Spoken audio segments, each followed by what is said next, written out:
자, 안녕하세요. 북스널 카페 여러분. 오늘은 저번 시간에 이어가지고 맹자 관련된 내용을 이제 볼게요.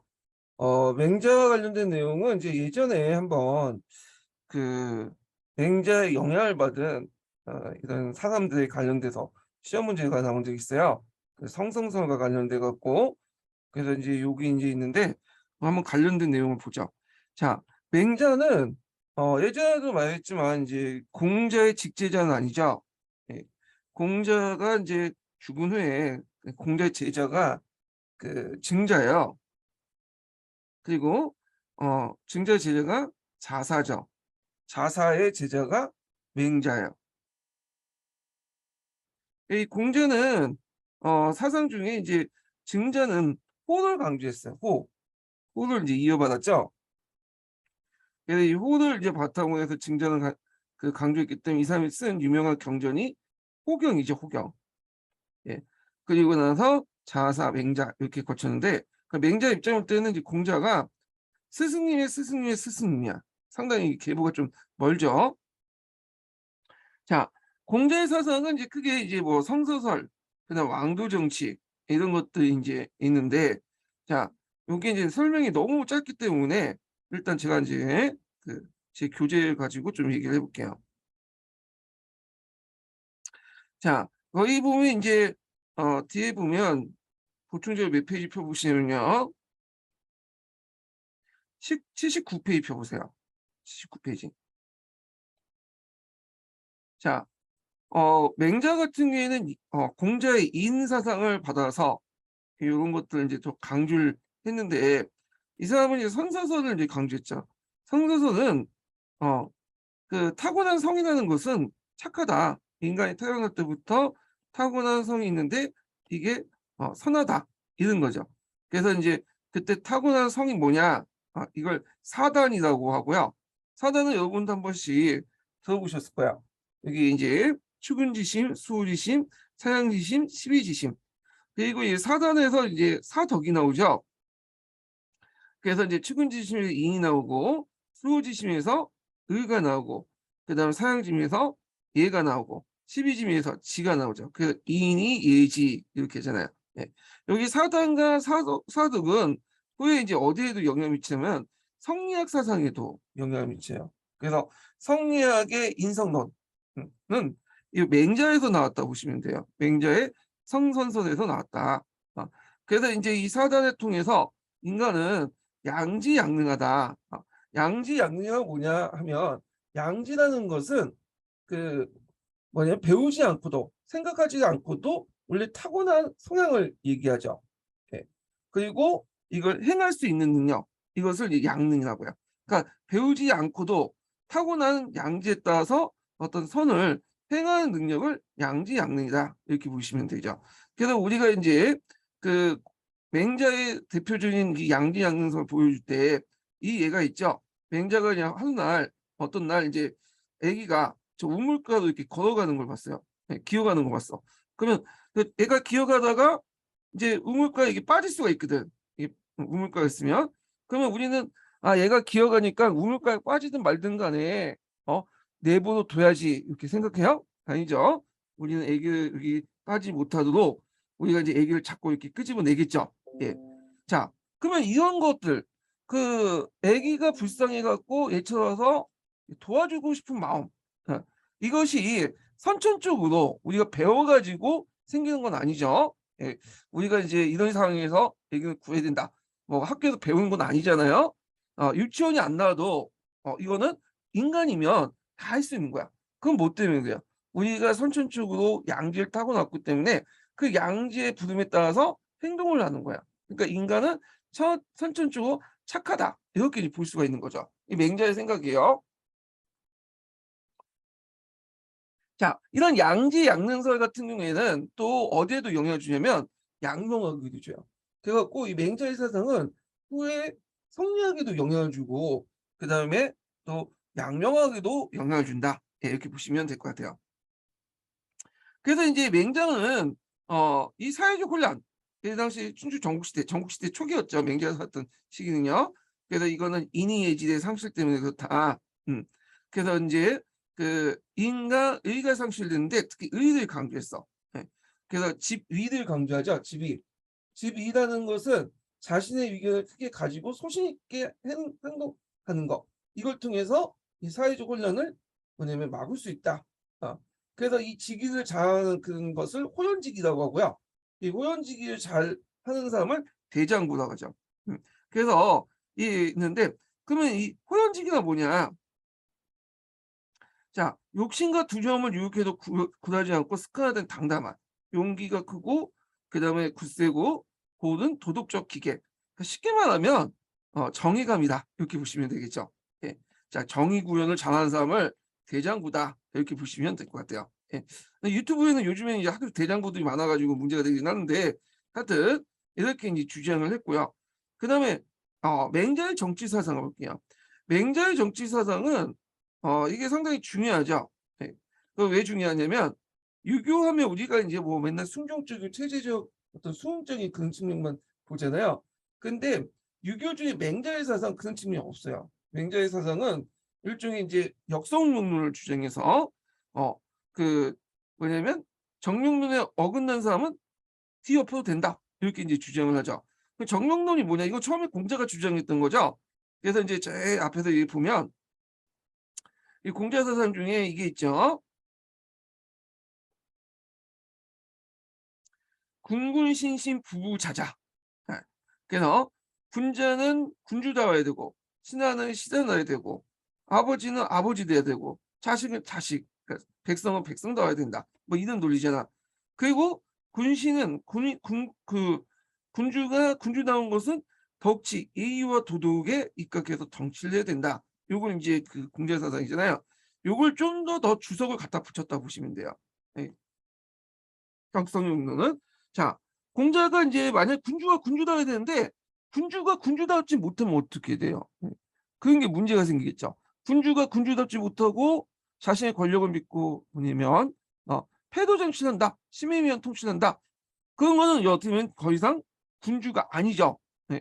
군주가 군주다운 이름값을 못하잖아요. 그럴 경우에는 하늘의 명이 이 군주를 떠나서 다른 사람한테 가는 거야. 네. 그 왕조 교체가 되는 거죠. 네. 이것이 역성입니다. 성을 바뀐다는 거죠. 그래서 이게 이제 어디에 이제 역사적 기원을 두냐면 은주 교체서 있죠. 은주 교체할 때 은주혁명이라고 하잖아요. 그래서 은나라에서 주나라로 넘어가면서 성이 바뀌어지죠. 그래서 왕조가 바뀌어지잖아. 요걸 기반으로 한 거야. 이 역성혁명은. 그래서 이제 민본적 역성혁명이다. 그래서 군주는 군주다우려면 뭘 하냐? 아까 이제 공자가 덕치를 강조하는 것처럼 이 사람도 왕도를 강조해. 덕치와 왕조 비슷한 개념인데 군주라는 것은 심에 의한 통치가 아니라 태도 정치가 아니라 왕이 왕다운 통치를 하려면 인을 바탕으로 해서 예의와 도덕적 규화를 강조했다.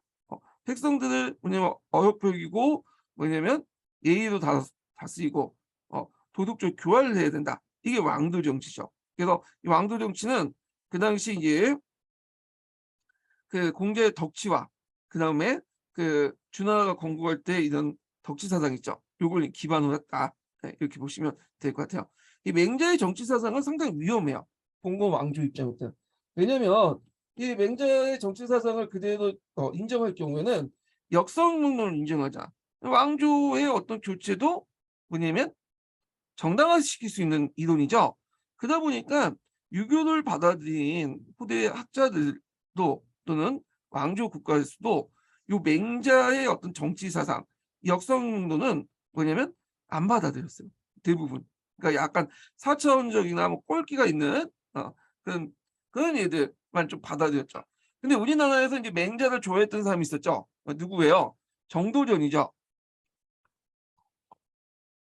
정도전이 고려해서 조선으로 넘어갈 때 맹자의 정치 사상, 역성론을 들고 갖고 이걸 왕조 유치를 정당화시켰잖아요.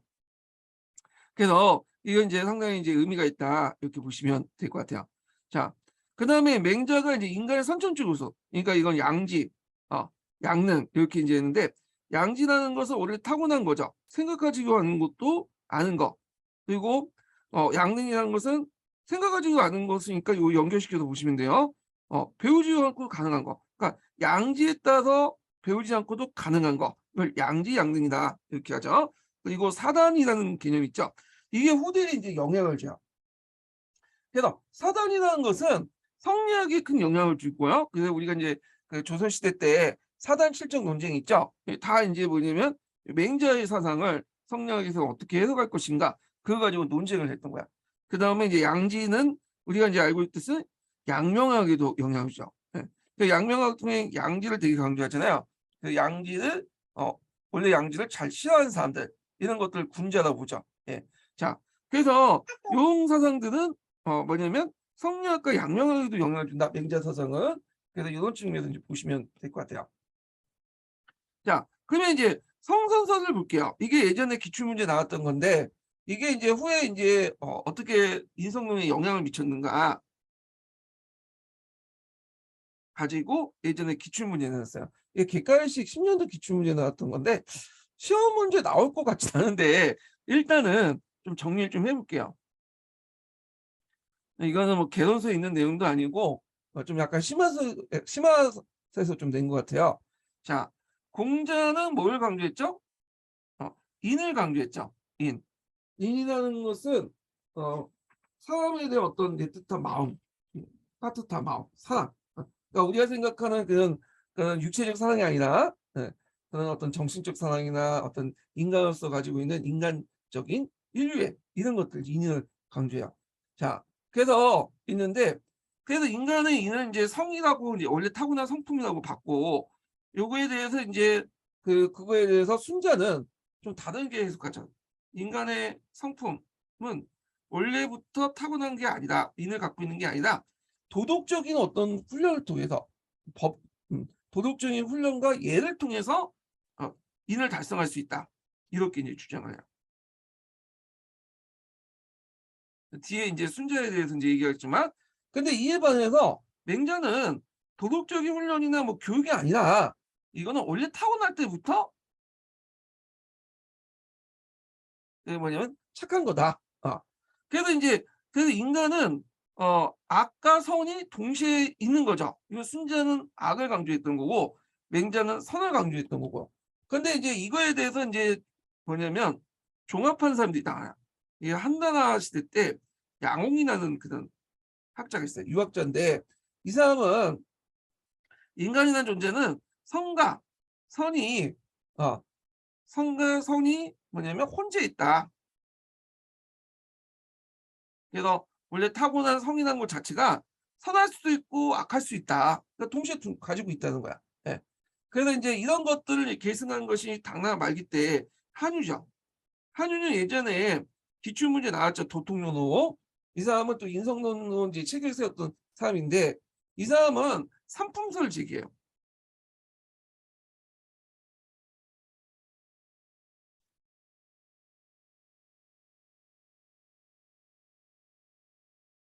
자, 삼품설이가 뭐냐면 인간에도 이제 뭐냐 등급이 있다는 거야. 우리가 이제 인품에도 인품이라고 하잖아요.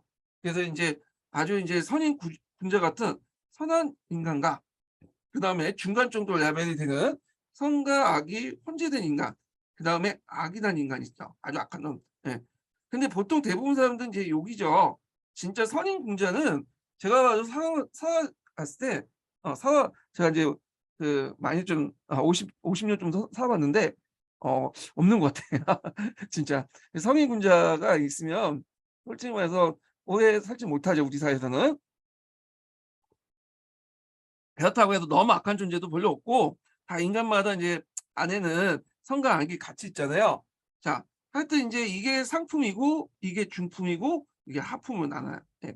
그중에 교화가 가능한 얘들은 어디냐 중품이죠. 여기 이제 하품은 아예 교화가 안 되는 거고 중품은 교화가 되는 거야. 그래서 얘를 상품으로 이제 뭐냐면 올라갈 수 있죠. 자, 이게 한유가 주장했던 거야. 한유가. 그래서 이제 한유의 사상을 이제 송나라 때 이어받은 사람이 누구냐 하면 인성론에서 장제와 그 다음에 정호죠. 장제와 정호. 자, 장제는 인간의 마음을 두 개로 나눠요. 하나가 이제 천지의 성과, 기지대성으로 나누죠. 그래서 이제 여기 천지대성은 본질적인 어떤 인간성 이걸 얘기하고, 기지대성은 현실적인 어떤 인간성 이렇게 보면 돼. 그래서 이제 후에 이제 이걸 이제 좀 더 발전시켰던 사람이 주인데, 이 주의 얘기 좀 나중에 하고, 그 다음에 이제 그 정호는 인간의 마음을 사욕과 그 다음에 니로 나누죠. 이 사람은 이제 주의론자잖아요. 그래서 그 사욕이라는 것은 인간의 어떤 마음, 욕심 같은 거죠. 인심을 의미하고, 그 니라는 것은 성을 의미한다. 이렇게 이제 얘기해요. 그래서 요 사상을 이제 연결해서 이제 남송 시대 때 주의라는 사람이 우리가 이제 흔히 알고 있는 그 성리학의 어떤 인성관을 이제 확립하죠. 예. 그래서 마음이라는 게 있으면 성과 정이 있고, 그다음에 성에는 본연의 성과, 본연지성이라고 하죠. 그다음에 정을 기질지성이라고 하죠. 그다음에 여기는 이와 연결됐고, 여기는 기가 연결됐고. 네. 그래서 이제 요거는 순선무학이며, 그다음 기는 가성가학이다. 선할 수도 있고 악할 수도 있고, 이건 철대선하고. 그래서 이제 요걸 이제 이렇게 인성론을 확립시키고, 요걸 가지고 이제 우리 이제 뒤에 조선의 학자들은 그 사단 칠전 논쟁 이런 것들을 벌이죠. 예. 이런 거에 연결되는데, 그러면 주인은 이제 앞에 있었던 이제 북송 시대 때 장제의 천지의성과 기지의성 이렇게 연결시켜 봤던 거고, 그다음에 정호의 이제 성의 사상을 여기다 해갖고 이렇게 정복시킨 거죠. 예. 그래서 이제 이런 내용들 좀 기억을 해두시면 되고, 그래서 이제 공자부터 해서 순자, 맹자 해갖고 이렇게 쭉 나오는데, 특히 성리학과 양명학에 큰 영향을 미쳤던 사람은 누구다? 인성론 측면에서 맹자다. 그래서 성리학, 그 다음에 또 그 누구야? 양명학. 성리학은 사단, 양명학은 양지. 다 있죠. 예. 기억을 해두시면 될 것 같아요. 자, 그래서 이제 다시 돌아오죠. 그래서 그 선선에서 인을 실천했을 도덕적 능력의 필연적인 근거를 제시해야 되는데, 사단을 통해서 인을 제시했다. 그 인이 예지를 배양이 된다. 자, 그런데 이제 너무 이제 군자와 소인의 차이를 긍정하고 인간의 도덕적 실질을 낙관적으로 인식했다. 현실 안 맞죠? 예. 이런 것들은 이제 이론적인 거지, 사람이 그렇게 항상 인이 예지에 따라서 움직일 수는 없는 거잖아요. 그 다음에 이제 정치 사상을 보면 왕도 정치를 강조해요. 그래서 이제 측은지심을 강조하죠. 측은지심. 그래서 이제 백성을 통치할 때는 항상 측은지심, 예처럼 마음으로 백성을 불쌍히 여겨서 해야 된다. 그래서 양민과 교민을 강조한다. 네. 그래서 그 도덕론에 그치지 않고 백성들을 훌륭하게 통치하고, 그다음에 그들을 교화시켜야 된다. 그래서 그것만이 유인사상, 백성을 위한 통치다. 그리고 폭력과 기만의 수단이 패도 정치를 배제한다. 그래서 이제 그 왕도론에 따라서 그 왕도 정치를 못하는 청명을 어긋난 그런 군주는 더 이상 군주가 아니죠. 이름값 못하니까. 그래서 역성용을 주장하고, 그 민심의 지지 상실한 지배자는 방벌과 혁명을 긍정한다. 방벌이라는 것은 이제 그 폭력을 통해서 군사적인 어떤 것을 통해서 타도하는 걸 방벌이라고 하죠. 예. 그래서 이제 있고, 물론의 한계도 있어요. 예. 민심과 천심을 예민하게 제시했고, 이게 관계가 어떻게 있는지 정확히 안 되죠. 민심이 꼭 천심이었는데 이건 많이 좋아서 그런 거지, 민심이 꼭 천심은 아닌 것 같아. 지금 뭐 부동산 가격 올라갈 때는 많은 사람들이 어떻게 하면 이제 그 땅을 팔아가지고 이득을 챙기려고 하는 게 사람들의 마음 아니에요. 근데 이런 걸 천심이라고 얘기할 수는 없고, 군주의 도덕적 실천만 강조한다는 거야. 네. 실천도 중요하죠. 근데 사람이라는 게 주변의 견제 정치나 제도적인 어떤 것들이 없으면 타락하게 돼 있어요. 도덕을 강조만 하는 게 아니라 그걸 뒷받침해서 제도적이나 어떤 것들이 필요하다는 건데, 그거에 대해서는 인정하지 않죠. 얘기를 하지 않았어요. 그 다음에 이제 맹자가 또 볼 게 뭐냐, 정정법이죠. 그래서 서주의 족보에 영향을 받은 맹자의 이상적인 토지제도인데, 후대 유교 문화권의 토지개혁의 모델로 제시했다. 이렇게 보시면 돼요. 그래서 이제 우리나라나 중국이나 그 정정법을 이제 바탕으로 해서 토지 기록을 하려고 했죠. 물론 이제 잘 안 됐지만, 근데 주의할 것은 정정법은 그 자체가 역사적 실체가 있는 건 아니에요. 다만 서주의 조법에 영향을 받은 어떤 맹자의 이상적인 토지 제도다, 이렇게 생각하시면 될 것 같아요. 그래서 이제 이렇게 이제 있고, 자, 그다음에 순자를 보자. 순자도 예전에 92년도하고 10년도에 기출문제 나왔던 인물이에요. 그래서 이제 볼 필요가 있는데, 순자는 이 계보상 볼 때는 공자의 예사상을 이어받았죠.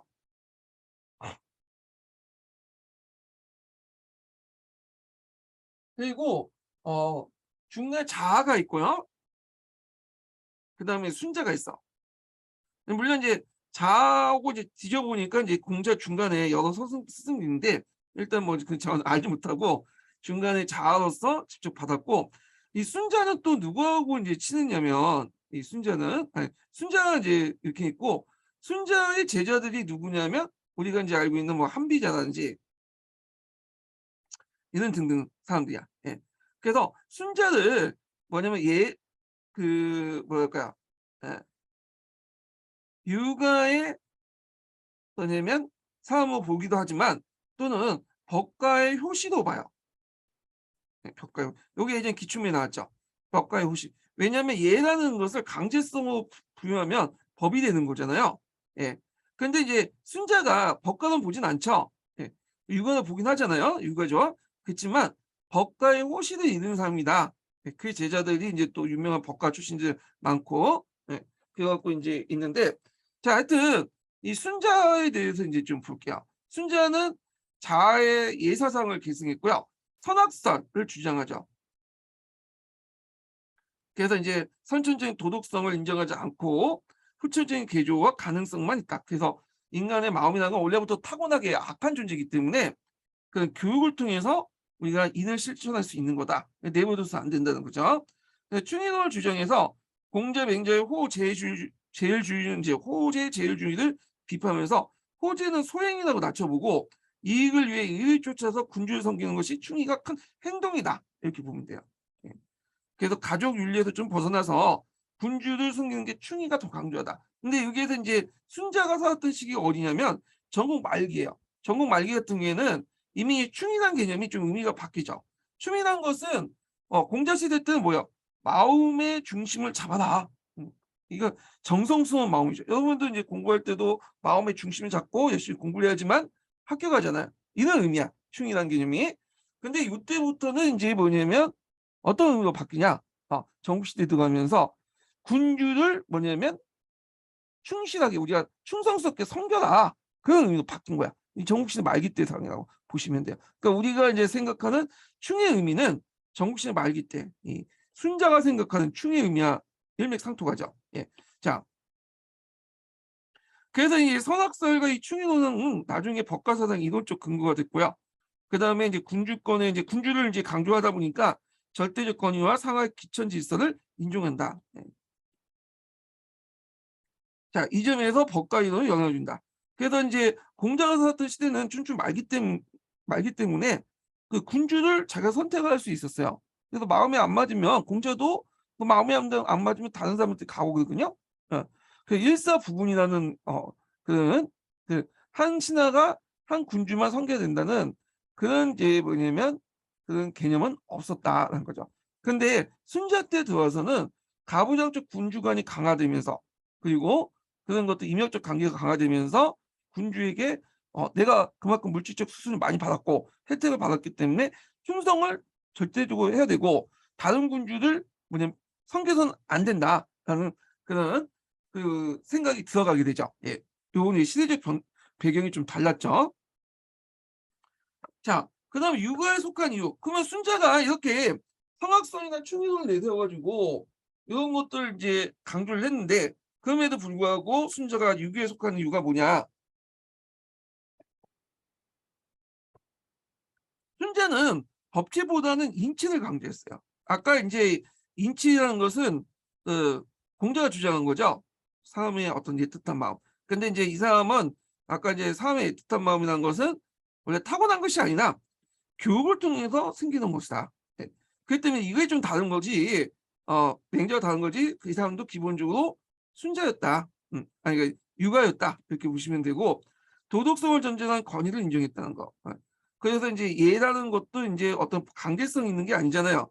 내면의 어떤 도덕성 이런 것들을 이제 강조를 하는 거잖아요.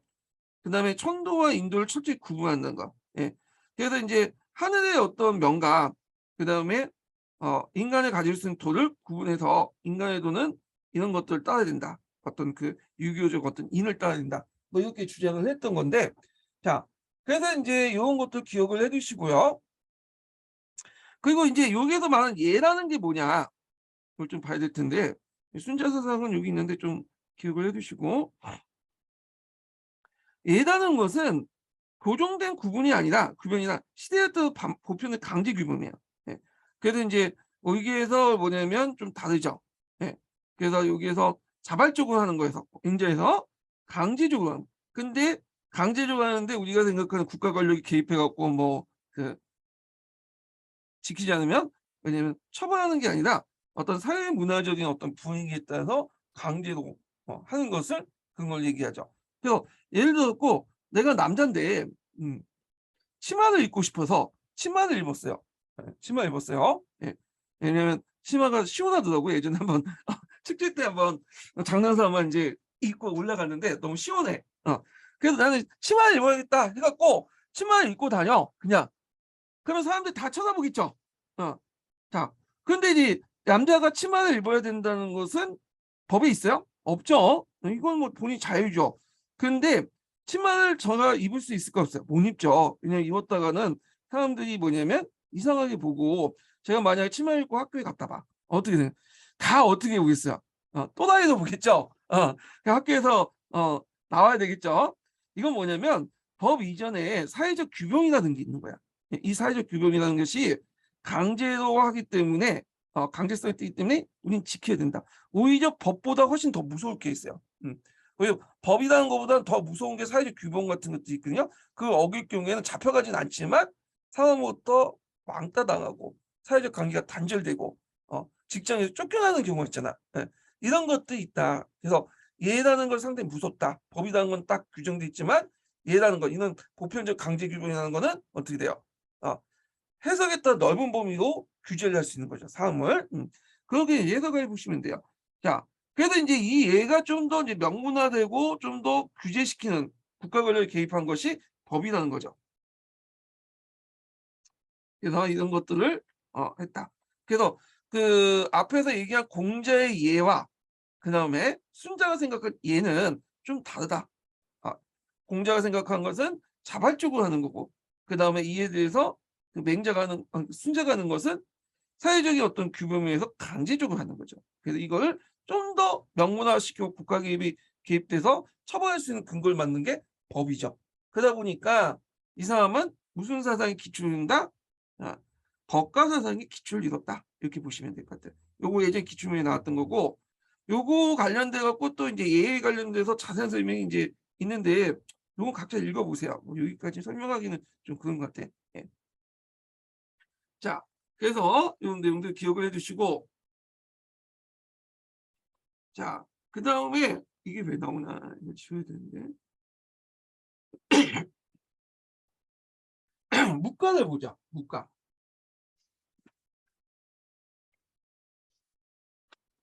자 묵가를 보면 인제 묵가의 인제 창시자가 누구냐면 묵적이죠. 예. 근데 묵적은 사람 이름이 아니에요. 원래 예전에 인제 그 춘추 전국시대 때 묵형이라는 게 있었어. 묵형. 묵형이라는 것은 그 범죄를 저지른 사람들이 잡아서 이제 그 낙인을 찍어서 이 그 묵이라는 죄라는 낙인을 찍어요. 머리에 이마에 죄라고 딱 낙인을 찍고 하는 훈관이 있어. 그래서 이 묵가는 묵적은 묵형을 당한 사람이다라는 의미일 것 같아요. 그래서 인제 있는데 그래서 이 묵적 자체가 그 뭐냐면 요걸 볼 때 상류층보다는 하류층 출신일 거다 이렇게 보고 있어요. 왜냐면 또 그 묵적을 따랐던 사람들이 하층민들이 되게 많거든요. 예. 그래 갖고 인제 그 하층민족 구성이 됐고 하층민들에게 더 동정적인 입장을 논리를 구축했다. 그래서 이 사람은 좀 신분이 좀 낮은 사람이다 이렇게 이제 보고 있죠. 그러다 보니까 그 사람이 주장한 내용들 보면 되게 신문제를 부정하거나 기존의 질서를 부정하거나 또는 반봉건적인 어떤 성격을 띠고 있어요. 그래서 이제 지배층의 위선과 허구 그리고 사치와 낭비를 뭐냐면 반대하는 그런 것들을 이제 주장하죠. 그래 갖고 이제 이 사람이 이제 뭐 절용 그다음에 절장 그다음에 비락 이런 것들 강조를 하는데 자 이거는 이제 종전의 상층민에 대한 어떤 비판적 입장에서 나온 거죠. 절용이라는 것은 이제 뭐냐면 아껴 쓰자. 그다음에 절장이라는 것은 장래 풍습을 좀 약간 감소시키자. 피랑이라는 것은 이제 뭐냐면 즐기지 말자. 뭐 이런 것들을 이제 강조를 하는 거예요. 이런 게. 자, 그래서 이제 이런 내용들 좀 기억을 해주시고 여기 나와 있죠. 그래서 이제 이런 것들 사치와 낭비를 반대하고 음악이나 전쟁 같은 거창한 장르를 발견. 여기 보면 거창한 장르를 반대한다든지 음악을 반대한다든지 뭐 이런 것들은 다 누구를 비판적으로 나온 거야. 유교를 비판하는 거야. 유교에서는 악을 강조하잖아요. 인간의 교화 수단으로서. 그리고 유교 자체가 제사나 이런 것들을 강조하다 보니까 이런 것들 반대해서 나왔다. 그래서 이제 있고 그 다음에 겸해를 주장해요. 이 겸해도 유교를 반대하는 논리죠. 음. 자, 유교에서는 이 공자인데 공자의 사상은 차별적이잖아. 얘를 강조하지만 인을 강조하지만 인에 적용하는 범위에서 어떻게 돼요? 자기 일가 친척부터 적용해갖고 순차적으로 적용한다고 하죠. 예. 근데 이제 이거에 대해 묵가는 원래도 묵가는 이제 처음에 공자 유교 집단에서 들어가서 이제 공부를 했다가 반발해서 나온 사람이에요, 이 사람이. 그러니까 유교에 대해서 좀 많이 알고 있겠죠. 그러니까 이걸 비판하면서 이거는 철저하게 가족 이기주의다. 자기와 뭐냐면 그 자기와 가족밖에 모르는 그런 행동에 밖에 불과하다. 그래서 예라는 것은 차별적으로 적용하는 게 아니라 모든 사람이 차별 없이 살아가자. 어, 그래서 현안의 친소에 기반한 상대에 따라 대우를 달린 이유의 차별을 공각한 거다. 그리고 겸해의 실천 방법으로서 이익을 공유한 교상리를 강조한다는 거예요. 이 교상리라는 건 뭐냐 하면 앞에서 이제 얘기한 것처럼 유교에서는 가족을 강조하잖아. 나와 가족. 그러니까 가족만 챙기다 보면 어떤 문제점이 있냐면 음, 다른 사람의 어떤 이익이라든지 보편적 이익을 추구하지 못한다는 거야. 그래서 가족이라는 어떤 윤리에서 벗어나서 모든 사람들이 이익을 추구할 수 있는 모든 사람이 이익을 할 수 있는 교상리를 추구하자. 그래서 겸해를 통해서 모든 사람이 이익을 추구하는 교상리를 추구하자.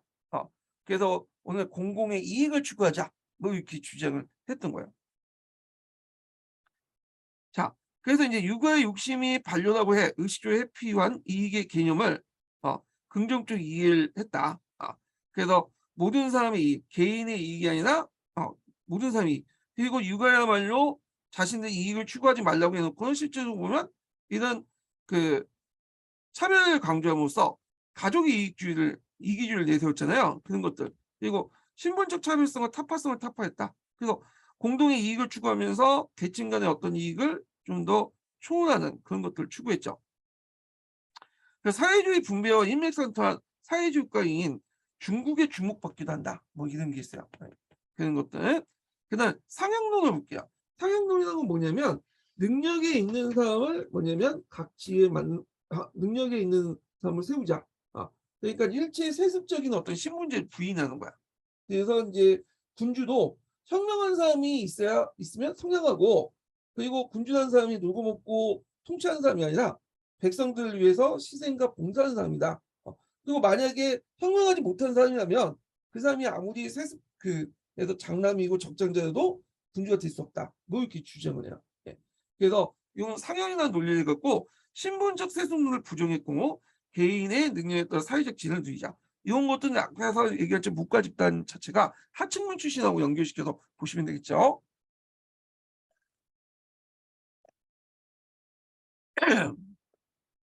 그래서 관료는 물론 군주의 세습마저 부정하고 고대의 성향의 논리를 강조했다는 거. 그리고 현재의 개념도 개인의 도덕적 자질보다는 천하의 백성들의 업적을 중시하면서 백성을 위해 희생과 봉사로 일관된 군주상을 이상적으로 제시했고 그리고 이제 대표적인 능력 있는 인물로 뭘 보냐면 우왕을 되게 봤어요. 우왕. 우왕이라는 사람은 어떤 사람이죠? 그 요순 시대 때 순 때 예전에 얘기했지만 자기 아버지가 이제 치수 사업을 하다가 이제 못해 갖고 죽잖아요. 사형을 받잖아. 그래서 그 아들 또 우왕이 이 치수 사업에 성공하잖아. 그래서 결국에는 순후부터 성향을 받죠. 예. 그래서 이 사람은 이제 어떤 사람을 이제 보고 있냐면 치수 사업에 인제 종사했으니까 문과와 이과 중에 어디에 속하겠어요? 이과. 예, 특히 공대 쪽에 인제 속했던 인물이죠. 그러다 보니까 인제 뭐냐면 '능력 있다.' 이렇게 보고 있는 거야. 이 사람이 인제 이걸 통해서 어떤 공학적인 원리를 통해서 치수 사업을 했기 때문에 '능력 있는 사람이다.' 이렇게 보고 있죠. 그리고 이거는 또 뭘 더 연결시켜서 보시면 되냐면 이 묵가라는 집단 자체가 하층민 출신이고 특히 이제 하층민 중에 어디에 인제 뭐냐면 많이 구성되어 있냐면 기술자들로 많이 구성돼 있어. 우리나라 같은 경우에는 이제 지금 뭐 현대에서는 뭐 어떤 기술을 가지고 있거나 어떤 공학적인 머리를 갖고 있으면 되게 이제 사회적 지위가 좀 높거나 수익도 많잖아요. 근데 그 당시에는 산업공상의 어떤 차별적인 어떤 신분제 구조에서 대규모 기술자들이나 이런 사람들이 좀 낮은 그 계급 사람이거든요. 그러다 보니까 이 기술자들 입장 볼 때는 그냥 책으로 읽고 막 윤리가 어떻고 뭐 도덕이 어떻고 떠드는 것보다는 어떤 게 당장 내가 그 기술자로서 눈앞에 보이고 뭐 뜯어 고치고 뭔가 고치고 만들고 이런 게 중요하겠죠. 그러다 보니까 인제 역사적으로 그걸 찾다 보니까 뭐가 된 거야. 우왕이라는 존재가 등장하고 그 능력이라는 것도 어떤 그 뭐냐면 업적을 강조할 수밖에 없는 거죠. 이 도덕적 자질입니다. 도덕적 자질은 뭐 유교에서 강조하는 거고 자기들은 만들고 뜻 여러 가지 그걸 수리하고 이런 것들을 강조하다 보니까 이런 것들을 강조할 수밖에 없다. 눈에 보이는 업적. 그다음에 이제 귀신의 존재를 인정했죠. 육아 같은 경우에는 내세관을 부정했죠. 그래서 인제 공자한테 어떤 제자가 물었죠. "사후에 대해서 귀신 믿느냐? 사후에 죽은 후의 세계와 귀신 믿느냐? 그건 나하고는 알 바 아니다. 나도 모르겠다." 뭐 이렇게 했잖아요. 근데 이제 묵자 같은 경우에는 공자와 달리 귀신의 존재를 인정하고 귀신에 대한 제사가 현세 죄송합니다. 축복을 가져올 것을 믿었죠. 그래서 도덕 중에 하나님, 요 하나님이라는 것은 인제 뭐냐면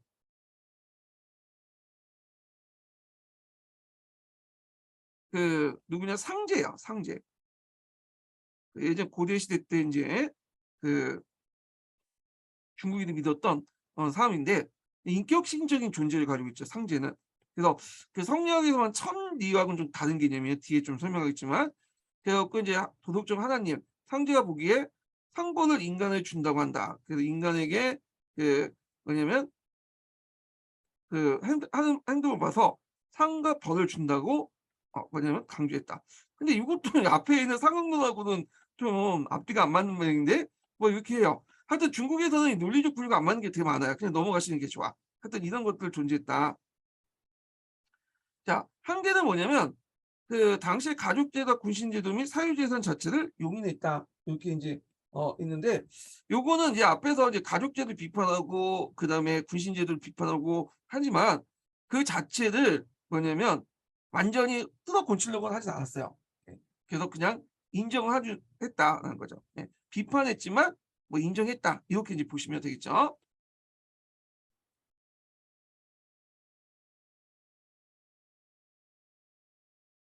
자, 그다음에 상동론이라는 건 뭐냐면 이게 이제 그 후기 묵가 사상인데 이게 뭐 이렇게 정했는데 원래 처음에 묵자가 인제 그걸 만들 때는 없었는데 시간이 지나면서 이게 만든 거야. 이게 약간 이 뭐하고 비슷하냐면 마르크스 있죠.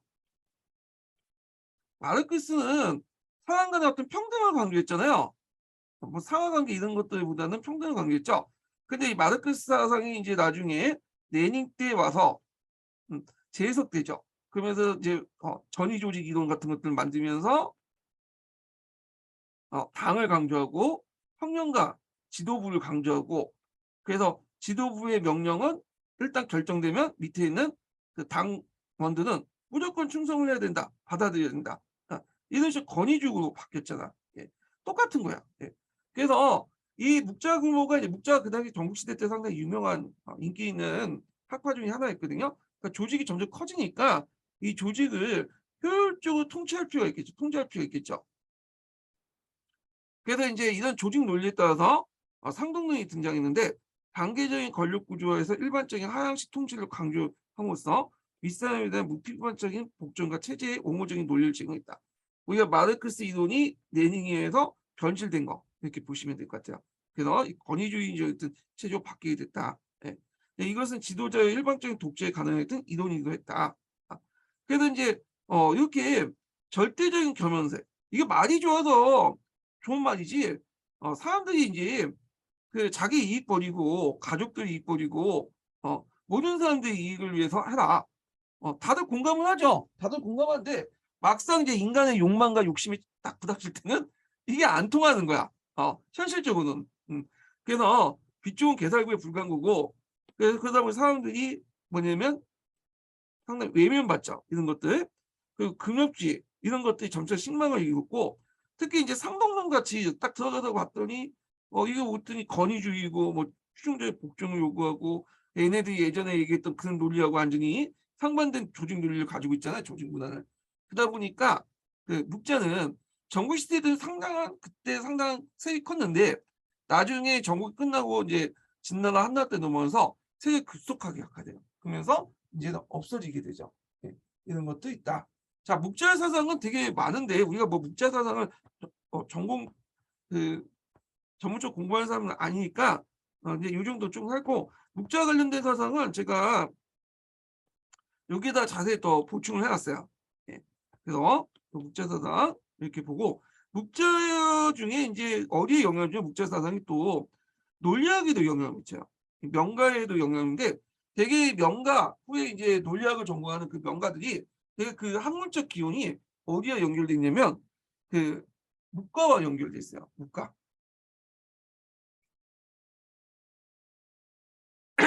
그래서 요거 좀 기억을 해 두시고요. 자, 그다음에 인제 의의를 볼게요. 의의가 있네 뒤에. 논리학을 발전시켰다. 아까 인제 뭐냐면 문과와 명가와 연결돼 있다고 했죠, 이 사람들이. 자, 문과는 집단성이 강하기 때문에 문도를 효과적 교육 방법을 일상적인 지식이나 진리의 논중에 관심이 있고 이에 따라 소박한 형태만 논리학을 제시했다. 특히 이제 중국 같은 경우에 논리가 잘 발달하지 못했던 게 뭐냐면 중국어의 특징이 있어요. 중국어는 그 한자 한자가 의미를 가지고 있는 거잖아요. 그러다 보니까 그 있고 또 두 번째로는 문법 구조가 제대로 정립이 안 돼 있어. 그래서 제가 예전에 한번 중국어를 잠깐 공부를 했었는데 중국어 선생님이 그 얘기를 하더라고. 중국어는 영어처럼 이렇게 문법으로 이렇게 하면 안 된다고 문법을 외워 가지고. 왜냐면 중국어는 기본적으로 문법 구조가 잘 안 됐대요. 띄어쓰기도 잘 안 돼 있고. 예. 그러다 보니까 이게 논리적인 어떤 것들을 잘 못해요. 예, 중국어를 가지고. 그래서 인제 이걸 뭐냐면 명확히 하기 위해서 어휘에 대한 엄격한 개념 규정을 하고 나서 논리학이 발달했는데 중국 같은 경우에는 문법도 안 돼 있고 한자 한자마다 의미가 다르고 또 의미가 혼용돼 있고 하다 보니까 그게 안 되거든요. 근데 이게 이거에 대해서 문과는 많은 사람들을 효과적으로 가르치기 위해서 어휘에 대한 개념 구정하면서 나름대로 논리적 근거를 제시하면서 가르쳤다. 예. 그런 것들이 나중에 명가에게 영향을 주죠. 이거 나중에 좀 얘기할게요. 그래서 이 논리 방법이 후에 명가와 불리는 해시나 공소령 같은 데서 더욱 발전됐다. 예. 자, 그래서 해시와 공소령 관련된 내용할 때 좀 더 얘기를 하고요. 법관을 보죠. 법관. 법관은 예전에 한번 시험 문제 나왔죠. 2년 전에 나왔던 문제인데 그 당시 법가가 제일 인기가 많았어요. 예, 제일 그러니까 누구한테 인기가 많으면 지배층들에게 인기가 많았어. 지배층들에게. 왜냐하면 법과 같은 경우에는 현실적인 어떤 체제 개혁, 범법을 할 수 있는 어떤 그 사상을 제공했던 것이 법과잖아요. 그러다 보니까 지배층들에게 상당히 인기가 있었던 학문이 법과였다. 이렇게 보시면 될 것 같아요. 자, 자, 그러면 법과의 이제 전반적인 성격을 보죠. 자, 인간관을 보면 인간성에 대한 극단적 불신. 음. 인간이란 타고날 때부터 악하다. 음. 그래서 제대로 놔두면 안 된다. 도덕적인 자유규제, 육아의 도덕적인 자유규제는 건의와 형벌로 사회질서를 유지해야 된다. 예. 그래서 이제 이 법과는 순자의 영향을 받았다고 했잖아요.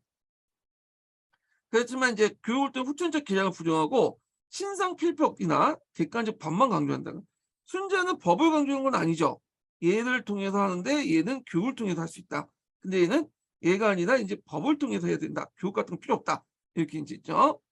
그래서 이제 이 법과의 어떤 목표는 우리가 이제 재민지배 체제, 범법의 목표하고 일치해요. 왜냐하면 재민지배 체제나 범법 같은 걸 만들었던 사람들이 법과이기 때문에. 그런데 자 보면 기존의 어떤 귀족 세력을 일수하고 그리고 엄격한 관료 통제, 철저한 재민 지배, 군주의 절대화를 통해 강력한 중앙 집권 국가를 확립한다.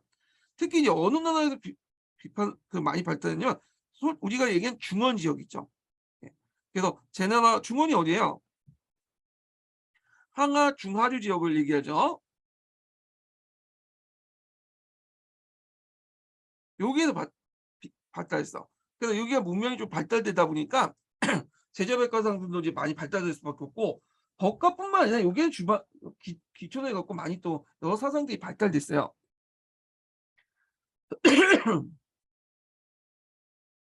자, 그래서 이 중원 지역에서 발달했다. 그래서 제 나라는 이제 항하 하류에 있었던 나라고 특히 삼진 여기에서 발달했죠. 그러니까 우리가 알고 있는 한비자라든지 사항이라든지 이 사람들은 진나라에서 활동했지만 실제로는 중원 쪽의 삼진 쪽 사람이야. 한이조 사람이죠. 그래서 한비자 이름도 원래 이름 자체가 아니죠. 한비자가 원래 이름은 따로 있죠. 한나라 공자라는 뜻이잖아. 한비자가.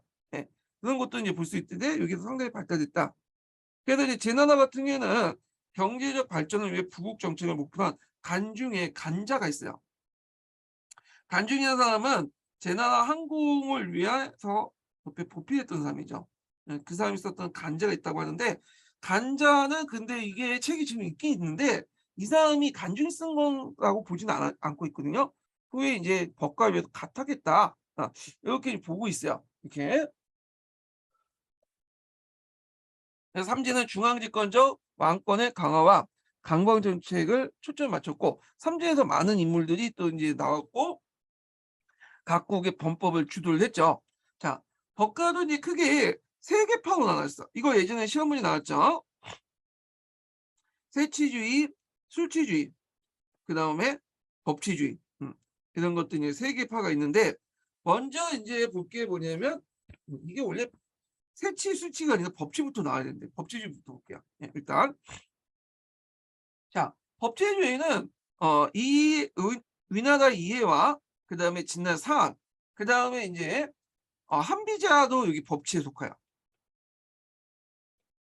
한비자가 우리가 이제 법치, 술치, 세치를 다 합쳤다 이렇게 이제 평가받고 있는 사람이니까 기본적으로 이 사람도 법치주의자예요. 법치를 기반으로 해서 술치와 세치를 통합을 한 거죠. 자, 그래서 법치주의는 뭐냐 개념 보면 법이라는 것은 무질서한 사회의 일정한 행동의 표준과 시비의 기준이며 이는 군주가 말하는 강제 규범이라는 뜻이죠. 따라서 법은 공개되어야 되며 모든 백성들에게 숙지되어야 하고 지위와 신분의 고하를 막론하고 평등하게 적용되어야 하며 시대의 변화에 따라 적절히 개정되어야 된다. 그래서 객관적 기준, 법압의 평등, 시세와 범법의 논리를 제공하는 데 큰 의미가 있다. 거죠. 그래서 이제 법 제정의 주체는 법을 초월한 군주이며 그 백성은 법에 대한 의사표시 금지 채 무조건 준수해야 됩니다. 그러니까 법은 입법권 누가 갖고 있냐? 지금 의회가 갖고 있잖아. 그래서 의회가 제정하면 국회의원이든 법을 만든 참여했던 국회의원이든 한나라의 높은 대통령이든 일반 국민들든 다 법에 적용받죠. 그런데 법을 초월한 사람은 군주 예의로서 군주는 그 자체가 법이기 때문에 법에 적용받지 않는 사람들이죠. 물론 이제 이거는 개념적인 거고 현실적인 건 또 다른 문제죠. 이거는 또. 자, 이를 보면 이는 군주의 획일적인 통치를 강제한 것으로 이건 철저히 지키기 위한 우민 정치와 사상의 통일을 주장하게 되었다. 자, 우민이라는 건 백성을 뭐냐면 무식하게 만들고 뭐냐면 시킨 대로 하는 그런 정치를 하는 게 우민 정치죠. 그래서 진시황과 이사의 전국 통일에 큰 효율성을 인정했다. 그런데 이런 법치주의 논리는 삼진에서 나왔긴 했지만 중원에 나왔지만 실제적으로는 여기는 실현될 수 없는 거죠. 왜냐하면 거기에서는 뭐냐면 기득권자도 많고 그다음에 또 그 백성들이 어느 정도 뭐냐면 나름대로 민도가 높죠. 그러니까 까는 식으로 나온 것은 안 되는 거고 그 우민 정치가 가능하고 이런 법치주의가 가능한 것은 어느 날 좀 문화적 수준이 낮고 좀 기득권 세력이 없고 백성들이 말하면 백성들이 말하면 그냥 따르는 그런 이제 문화적 수준이 낮은 진나라서나 좀 가능했던 이유죠. 자, 하여튼 이런 것도 있다. 법치주의가. 그다음에 이제 나머지 두 개를 볼게요. 두 번째가 이제 뭐냐면 세치주의죠. 세치주의. 자, 세치주의는 조나라의 신도라는 사람이 이제 했다고 해요. 예. 그래서 군주의 권력의 원천은 절대적인 세력, 재능, 덕행과 상관이 없다.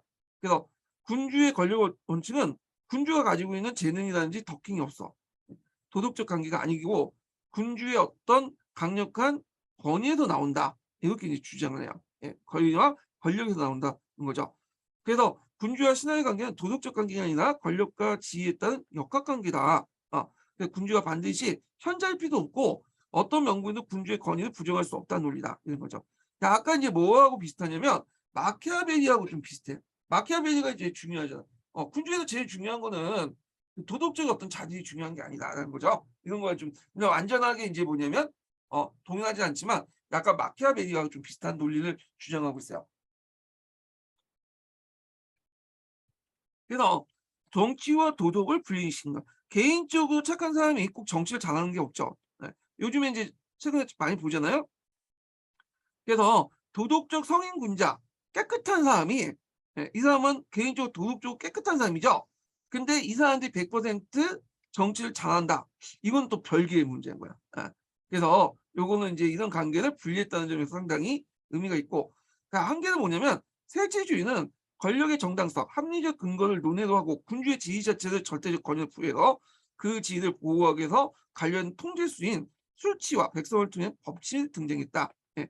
그래갖고 이제 권위만 강조하다 보니까 권력과 어떤 이런 권위만 강조하다 보니까 권력과 권위가 어디에서 파생됐고 근거되는지에 대해서 얘기를 못 하는 거야. 그리고 특히 이제 여기에서는 뭐 능력이 없다, 이런 식으로 이제 중요한 게 아니다. 이렇게 이제 하잖아요. 근데 실제적으로 세치주의는 뭐 법치에서는 제일 중요한 게 능력이 있어야죠. 능력이 있어야지 통치를 하는 거잖아. 그러다 보니까 그 당시 이 능력을 부여하기 위해서 보완하기 위해서 통제수의 수치와 백성을 통치한 법치가 있는 거야. 그래서 단순히 권위와 권력을 통해서 역학관계에서만 나오는 게 아니라 이렇게 관료를 이제 뭐냐면 통제할 수 있는 기술도 필요해야 되고 백성을 통치할 수 있는 수단이 법치도 있어야 된다. 이런 것들은 군주의 능력을 이제 얘기하는 거죠. 그러니까 정치와 도덕을 분리시켰지만 너무 그 이상으로 뭐냐면 단순히 정치와 도덕을 분리시켰지만 군주가 통치하는데 그냥 권위 권력만 강조하는 거야.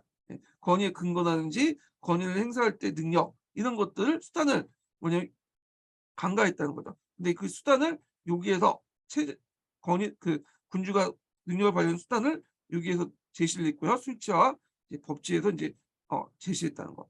자, 그리고 이제 여기에서 좀 눈여겨볼 게 뭐냐면 권력의 정당성. 그러니까 이게 없다는 거죠. 그래서 권력의 정당한 합리적 근거를 논의하고 군주의 지지 자체를 절대적 권위로 부여하는 거예요. 그러니까 군주 자체가 권력이 되는. 그러니까 이게 한마디 말하면 윗사람이 말하면 그냥 까라면 까는 거지. 그럼 까라면 깐다. 지금 얘기하면 뭐 꼰대 의식이잖아. 꼰대들이 하는 거고 예전에 권위주의 때 그 박정희 전두환 때 각하가 딱 말라면 예 알았습니다 하면서 했던 거죠. 예. 근데 그건 그 시대나 통했던 거지. 사람들이 이제 민도가 올려가고 하면 그게 통하지 않죠. 예. 지금 그렇게 얘기했다가는 완전히 난리 나잖아 지금. 그래서 문재인하고 이제 뭐 윤 대통령이 뭐 이제 이런 식으로 나왔다면 당연히 난리 나겠죠. 그래서 윤 대통령이 항상 강조하는 뭐예요? 법치를 강조해요. 법과 원칙에 따라서 하잖아요. 그러니까 법과 원칙에 대한 제시력 없는 거야, 법과가. 그래서 이제 이게 문제가 있는 거죠. 그래서 이 법치에서는 법과 원칙에 대한 것을 제시했죠. 근거로서 법을 제시했죠. 근거로서. 근데 법을 가지고도 좀 한계가 있어. 예, 권력의 정당성, 합리적 근거는. 법에 대해서 좀 더 법을 근거를 들 수 있는 어떤 뭔가가 더 상위 가치가 있어야 되겠죠. 예. 상위 가치가 있는데 우리나라에서는 상위 가치가 있죠. 헌법이잖아. 헌법에 의해서 법과 그다음에 법률과 그다음 밑에 규범이 이런 것들이 쫙 이렇게 위기화돼 있잖아요. 헌법이 그 역할을 해줘요. 어떤 합리적인 정당성이나 근거. 근데 그 뭐냐면 법과는 법만 얘기하는 거야. 법만. 음. 나중에 법과에 의해서 법치주의는 근데 이것도 한계가 있는 거야. 법만 얘기하면. 그게 상위 가치가 필요할 건데 법의 근거는 어디에서 나오냐? 법은 어떤 식으로 이 정당성을 갖고 있냐? 이런 헌법적인 역할이 없어. 법과는. 그러다 보니까 이제 기이하게 누구하고 결합이 됐냐면 뒤에도 나오지만 그 도가와 결합됐어요. 도가. 이 헌법적 역할 뭐가 있냐면 도가 한 거야. 도. 예. 그러니까 길거리 가면 도를 아십니다. 그런 개념이 아니라 뒤에 얘기했지만 이 자연계 원리의 법칙들이 도라고 하거든요. 도가에서는. 그래서 이거는 자연의 원칙이다. 법칙이다. 이런 식으로 하면서 군주를 이제 도의 체험자, 그다음 법을 도의 표현이다. 자연의 어떤 원리와 법칙에 의해서 우리 인간의 어떤 법을 만들고 그 법을 수행하는 사람이 군주다. 이런 식으로 설명한 거야. 그래서 우리 지금 만약 대통령 나와도 대통령 권한을 행사하는 것은 법뿐만 아니라 뭐야? 우리 헌법에 부여하는 거야. 헌법에 근거해 갖고 통치하는 거다. 뭐 이렇게 나오잖아요.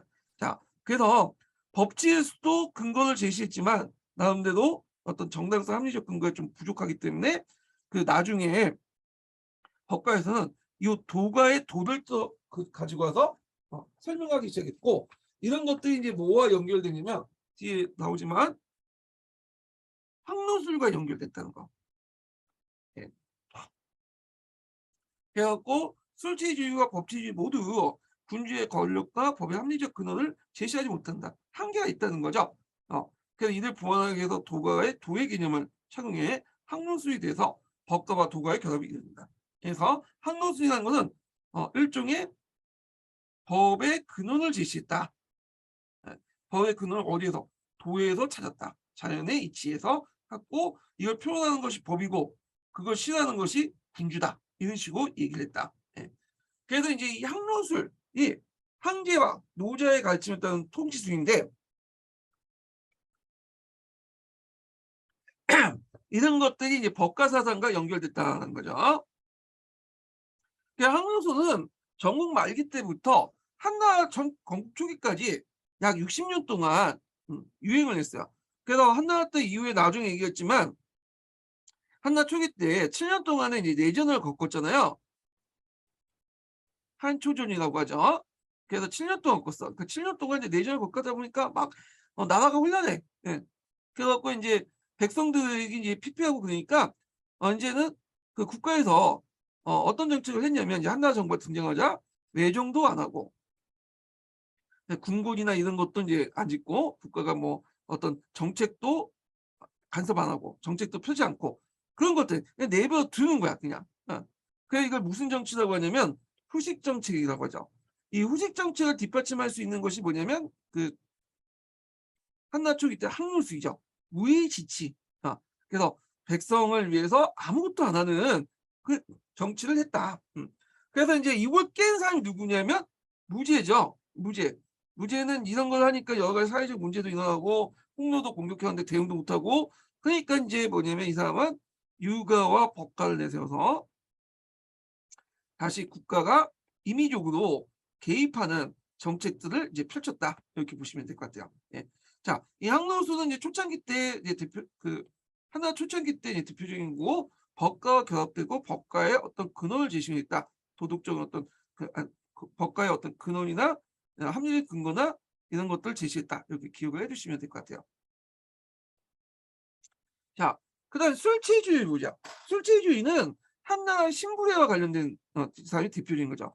관료에게 엄격하게 규정된 임무를 부여하고 그 수행 여부를 감독하고 그 결과에 따라 엄격한 신상핀벌을 강조한다. 그래서 행위의 동기보다 결과를 중시한다.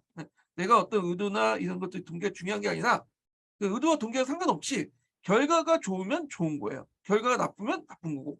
그에 따라 결과가 좋은 사람들에게는 상을 주고, 그다음에 결과 나쁜 사람들은 법에 따라 처벌하고, 뭐냐면 벌을 주는 그런 것들을 이제 강조했다는 거예요. 그래서 의의를 보면 신하가 능동적으로 정치에 참여하기보다는 철저히 군주의 수족 역할을 한다. 그래서 군주의 자의적인 권력에 개별적 복종은 관료 양성을 주요할 수 있다.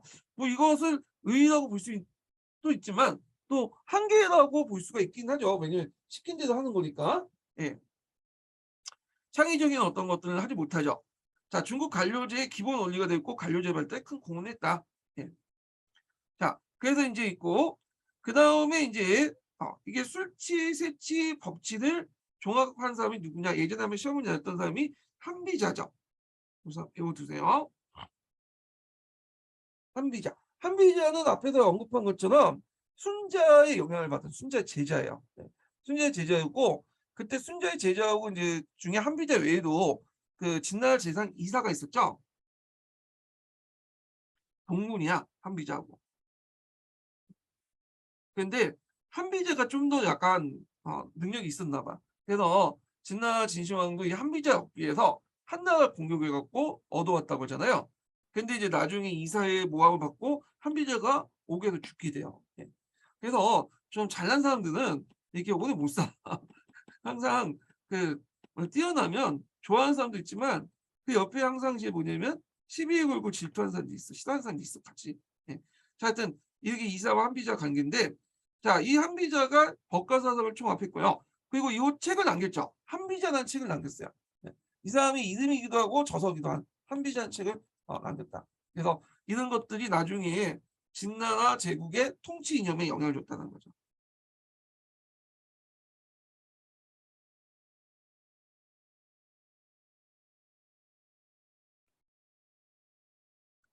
자, 그래서 이제 의의는 이제 아마 이게 법가의 의의 같아요. 써놓은 거 보니까. 자, 법가는 군주의 획일적인 통치를 강제한 것이며 이걸 철저히 지키기 위한 우민 정치의 사상적 통일 주장을 이뤘고 진시황과 이사의 전국 통일에 그 효용성을 인정했지만 이게 너무 강제하다 보니까 어떻게 돼요?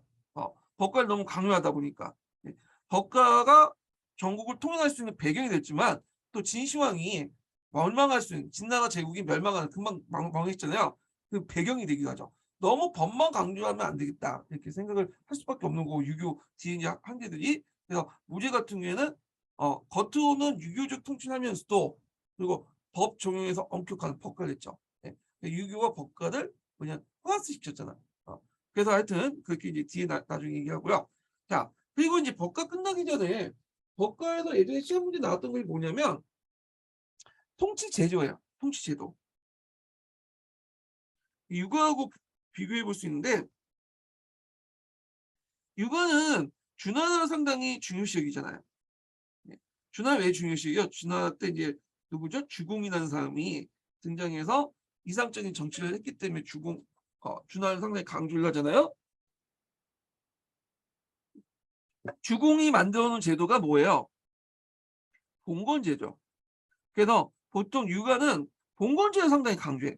지방 어떤 분리통 그러니까 지방을 이제 뭐냐 분할하는 지방 자치하는 이 봉건제를 되게 강조한 반면에 법과 같은 경우에는 육아와 달리 강력한 중앙 집권을 강조할 수밖에 없죠. 그러다 보니까 이제 군연제를 강조해요. 그래서 육아의 정치적 이상, 정치제도가 봉건제도였고요. 법과의 정치적 제도가 이상적인 제도가 군연제였죠. 네. 그래서 요게 예전에 하면 1년도에 기출문이 나왔어요. 그래서 강력한 법치주의를 하기 위해서 군연제를 이상적인 제도로 인식했다. 이렇게 보시면 될 것 같아요. 네. 자, 그렇게 이제 아시고요.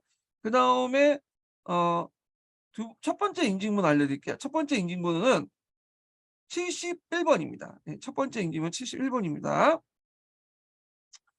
자, 그 다음에 도가를 보죠. 도가. 이 도가는 좀 접근하기가 상당히 어려워. 그래서 이제 일단 제가 뭐 다 설명할 수는 없는 거고 저도 솔직히 모르고요. 예, 그냥 대충 여러분들이 아는 선에서만 좀 밖에 잘 몰라요. 하여튼 일단 도가의 대표적인 노자와 장자잖아요. 대표적인. 그래서 그 사람은 이제 얘기를 좀 해보죠. 먼저 이제 노자 사상을 볼게요. 노자. 도가의 기반이 됐던 사람. 잠깐 이제 몇 페이지 펴보시냐면 여기 88페이지 펴보세요. 자, 노자인데 노자의 원래 이름은 이예요. 이. 초나사고 이제 알고 있거든요. 초. 보통 이제 도가 같은 경우에는 법가나 유가와 달리 중원에서 발달된 학문이 아니라 저쪽 그 남방 지역, 그 양쯔강 유역에서 발달된 사상이에요. 그래서 좀 약간 양쯔강 같은 경우에는 좀 국가 발전 단계나 그다음에 이런 것들이 좀 늦죠. 그리고 좀 자연을 이제 그 당시 개발이 안 되다 보니까 그런 것들 때문에 이제 이런 노자 도가 사상이 발달된 배경이 됐던 것 같은데, 하여튼 이가 원래 이제 노자인데 그래서 이름이 원래 이죠. 그래서 이 이름은 좀 외워두세요. 왜 외워두냐면 나중에 당나라 때 이 불교를 제치고 도가를 자신의 국교로 만들죠. 그 이유가 뭐냐면 그 명분을 내세웠던 이유가 그 도가의 도가의 어떤 그 사상적 지주가 이 노자잖아요. 노자의 이름이 이이다. 근데 그 당시 이제 당나라는 농소 이씨가 권력을 왕실 황제 권력을 장악했잖아요. 이연부터 해서 이세민 쭉 농소 이씨죠. 그다음에 같은 동문, 같은 집안이다. 그런 이유로 되게 보면 도가를 상당히 우대해 줬어요. 도가보다는 그냥 도교죠. 그러니까 도교를 훨씬 더 우대해주고 국교화했다. 그래서 한때는 또 이걸 계기로 해서 불교를 또 탄압하고 그러잖아요. 나중에 당나라 때 좀 얘기할 텐데, 하여튼 요거하고 이제 요 사람 이름은 좀 기억을 해주시고. 자, 노자가 쓴 책이 유명한 뭐냐면 여러분들 윤리 시간에도 한번 들어봤던 도덕경이죠. 도덕경. 네, 도덕경. 네. 여기 도라는 것은 우리가 이제 알고 있는 이제 뭐냐면 뭐 윤리라든지 이런 것들은 상관이 없어요. 이거는 뭐냐면 천지 만물이 생성되고 그리고 이런 것들이 인간에서 똑같은 가정도 생성되잖아요. 그래서 이 도덕교 천지 만물과 인간의 어떤 자연 법칙, 그러니까 천지 만물이 생성되고 이렇게 만든 자연 법칙이 인간에게 적용되는 그 가정을 뭐냐면 기술한 책이 도덕경이에요. 도덕경. 그래서 도덕경의 이제 첫 마디가 되게 유명하죠. 이 사람은 한번 들어봤을 텐데 그 명가명 뭐예요? 아 잠깐만 지금 생각이 안 나네. 이 사람이 잠깐만 도덕경의 첫 마디가 여기에서 있는 여기에서 찾아볼게요. 제가 예전에 그 도울 선생님 강의 듣다가 도울 선생님 누구신지 아시죠? 그분이 도덕경 강의를 했는데 욕을 하더라고. 첫 마디 도덕경이 첫 마디 했어요. 도가도 비상도요. 명가명 비상명이다. 예. 요 말을 하더라고. 뒤에 얘기는 쭉 얘기하는데 나 기억이 안 나고 요게 딱 핵심이 딱 뭐냐면 꼽히더라고요. 이게 뭐냐면 도는 도인데 항상 같은 도가 아니며 이름은 또 언제나 같은 이름이 아니다. 우리가 도라고 부르면 더 이상 이게 도가 아닌 거야. 그 이름이라고 우리가 부르면 더 이상 이름이 아닌 거야. 이건 뭐냐? 도라는 것은 이게 핵심적인 거죠. 도라는 것은 뭐냐면 뭐가 있죠? 도라는 것은 인간의 언어로 규정할 수 없는 거다라는 거예요. 네. 도를 인간의 언어로서 규정하면 뭐예요? 더 이상 이게 도가 아닌 거야. 그래서 이거는 인간의 언어를 규정하지 못한 것이 도다. 그래서 이제 이렇게 강조하는 거죠. 이게 핵심적인 것들. 자, 그래서 하여튼 이렇게 있고 그러면 도 관련된 사상들 이제 톤을 잠깐 보고 이제 얘기하죠.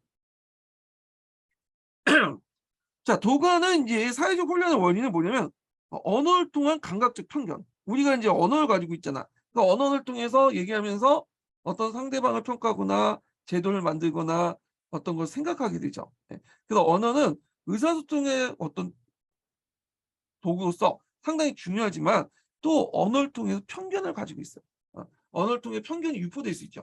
왜냐하면 모든 그 대상들은 언어를 통해서 규정질 수 없어요. 우리가 알고 있는 언어를 통해서도 규정지 못하는 여러 가지가 있잖아요. 그래서 예전에 이 비트겐슈타인 같은 사람은 표현하지 못하면 침묵할지어다 이런 말을 했죠.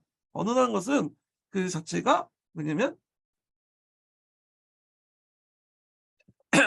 특정한 사실에 대해서 한 면을 보여주고 있지만 그 대상군에 대한 모든 것을 다 보여주지 못해요. 예. 그래서 이제 이런 감각적 편견을 뭐냐면 심어줄 수 있고, 그 언어를 통해서 이렇게 규정되고 구상되어 만들어진 이런 인위적인 제도와 규범 때문에 뭐냐면 사회적 혼란의 원인이 있다. 그러면 어떻게 해야 되냐? 무의자유, 산성약수 이걸 해결책. 무의자유란 말은 많이 들어봤을 거야.